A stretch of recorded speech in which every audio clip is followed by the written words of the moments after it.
Doctor గారు ఒకరు ఈ విధంగా అడుగుతున్నారండి. నేను పెళ్లి చేసుకునే అబ్బాయికి బీజాల దగ్గర ఏదో ఆపరేషన్ అయ్యిందట. మరి అతను సెక్స్లో సరిగ్గా ఉంటాడా ఉండడా?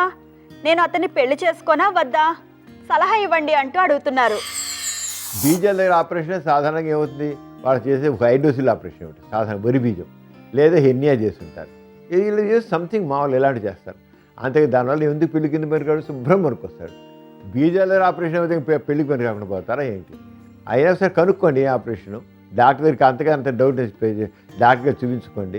అంతేగాని ఆ పెళ్లి మాల కోసం పని అయితే ఏ ఆపరేషన్ అయినప్పటికీ పెళ్లికి దూరంగా ఉంచడం అవసరం లేదు, పెళ్లి చేసుకోవచ్చు. చూసారు కదండి ఇవాల్టి సుఖజీవనం కార్యక్రమం. మీకు కూడా లైంగిక సమస్యలు కానీ సంతానలేమి సమస్యలు ఏమైనా ఉంటే మీ సమస్యలను వాట్సాప్ ద్వారా పంపొచ్చు. 8008532087 అనే నెంబర్కి వాట్సాప్ చేయండి.